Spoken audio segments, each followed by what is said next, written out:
Le journal Wilfried de Villers. Bonjour Wilfried. Bonjour Dimitri, bonjour à tous. Dimitri, une question, est-ce que vous étiez bon en maths au lycée ? Ça n'appartient qu'à moi. Voilà, et bien... Moyen, comme beaucoup. Eh bien voilà, exactement, vous étiez au même niveau que la plupart des lycéens. 20 à 25% des élèves n'ont pas un niveau satisfaisant en maths, selon le ministre de l'Éducation, Pap Ndiaye, qui affirme dans les Échos vouloir réconcilier les lycéens avec les maths. Il annonce le retour du caractère obligatoire de la matière dès la rentrée prochaine à partir de la classe de première. Bonjour Dimitri Vernet. Bonjour Wilfried. Concrètement, qu'est-ce que ça change ? Eh bien, en clair, pour les élèves de première, les maths qui avaient disparu depuis la réforme Blanquer de 2019 réintègrent le tronc commun en tant que matière incontournable avec, dès la rentrée 2023, 1h30 de cours en plus pour tous les élèves de la filière générale. Objectif, solidifier la formation commune dans cette matière. Et il y a urgence. À la mi-octobre, le ministère de l'Éducation nationale estimait que moins de 10% des lycéens avaient choisi de suivre cet enseignement. La volonté de Pap Ndiaye est donc claire, approfondissement et consolidation. D'ailleurs, le lycée n'est pas la seule cible du ministre puisque dès la 6e sera mise en place des groupes à effectifs réduits pour les élèves en difficulté avec pour eux 1h30 de cours de maths supplémentaires. Mesure à venir également pour l'école primaire. Et même si le niveau national baisse, la France reste réputée pour sa tradition d'excellence en mathématiques avec 13 lauréats de la médaille Fields, l'équivalent du Nobel de maths. Merci Dimitri Vernet. Voilà, annonce qui tombe par ailleurs alors que s'ouvrent aujourd'hui les assises nationales des mathématiques. Il y sera question de souveraineté. Oui, c'est ça aussi l'enjeu derrière le renforcement des élèves en mathématiques. On en parlera avec le directeur de ces assises, Stéphane Jaffard, juste après votre journal. Autrement, toujours à la page éducation, sur les 100 collèges les plus favorisés de France, il se trouve que seuls 18 sont des établissements publics. C'est ce que révèle l'Éducation nationale. Elle dévoile pour la première fois ces données sur le profil des familles d'élèves des collèges. Une étude publiée dans Le Parisien qui donne une vision claire de la mixité sociale dans les établissements. À Paris, par exemple, 9 des 10 meilleurs collèges sont privés. En clair, les jeunes issus des milieux aisés se mélangent peu. Il est 7h03 sur Europe 1, début de la tournée asiatique d'Emmanuel Macron. Le président va enchaîner 2 grands rendez-vous diplomatiques cette semaine. Il est notamment attendu vendredi à Bangkok pour le forum de coopération économique Asie-Pacifique. Et avant cela, il participe au G20 qui s'ouvre demain en Indonésie. Emmanuel Macron rencontrera son homologue chinois Xi Jinping mardi en marge de l'événement. Un sommet du G20 dans un contexte international extrêmement tendu. Guerre en Ukraine, crise alimentaire, économique, énergétique, sans oublier les menaces de la Chine sur Taïwan. Les dossiers sensibles ne manquent pas. Et le grand absent du rendez-vous, c'est bien le président russe Vladimir Poutine qui envoie son ministre des Affaires étrangères à sa place. Jacques Serret, vous êtes le correspondant d'Europe 1 sur place. L'île de Bali s'est transformée en véritable forteresse.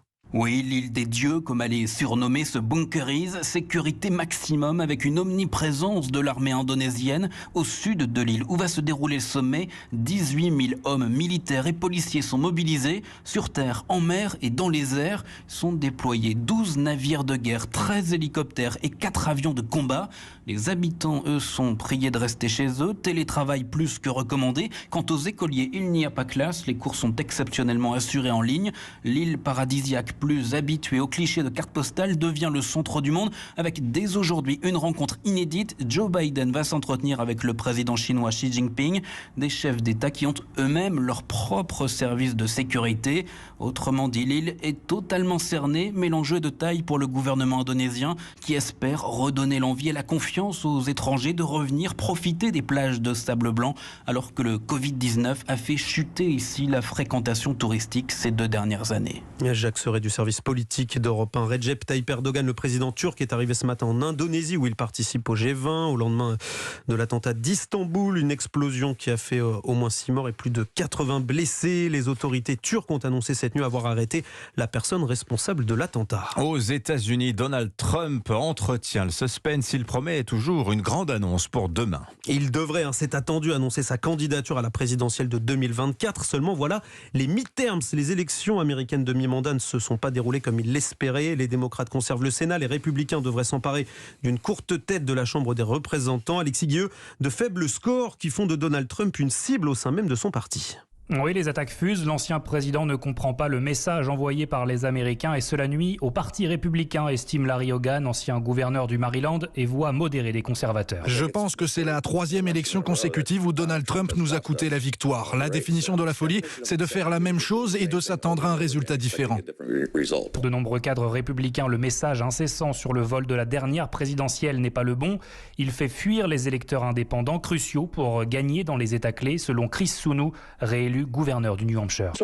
Les Américains demandent de la modération depuis longtemps. Une partie du Parti républicain n'a pas bien écouté. Nous devons revenir à l'essentiel. Il est clair que ce n'est pas la bonne stratégie. Bien sûr, ça parle et embrase une base extrême. Mais beaucoup de candidats ont oublié la modération. Ils sont allés trop à droite. Reste à savoir si Donald Trump changera son discours. L'ancien président doit annoncer demain sa candidature pour 2024. Mais un sondage auprès de sympathisants républicains le donne pour la première fois derrière son rival Ron DeSantis. Le correspondant d'Europe 1 aux États-Unis, Alexis Guilleux. Et puis nous sommes le 14 novembre, journée mondiale du diabète. La maladie chronique touche 1,5 milliard de personnes dans le monde. Alors voilà une piste porteuse d'espoir. Pour les diabétiques, le sport pratiqué à certains moments de la journée serait bien efficace pour éviter les pics de glycémie. C'est ce que révèle une étude de la revue scientifique Diabetologia, Yasmina Katou. C'est le soir à partir de 18h qu'il faut faire du sport si l'on veut mieux contrôler son taux de sucre dans le sang. L'étude prouve qu'avec un entraînement en fin de journée, notre organisme absorbe mieux l'insuline, l'hormone qui nous permet de contrôler notre glycémie dans le sang.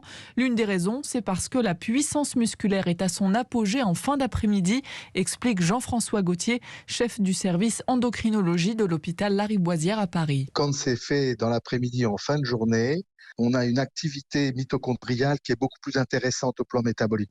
Les mitochondries, c'est le moteur du muscle, c'est ce qui fait fonctionner le muscle et qui ont un effet majeur sur la sensibilité à l'insuline. Donc, on améliore la fonction musculaire en fonction de l'heure de la journée. Pour être encore plus efficace, on peut par exemple alterner entre course à pied et sprint.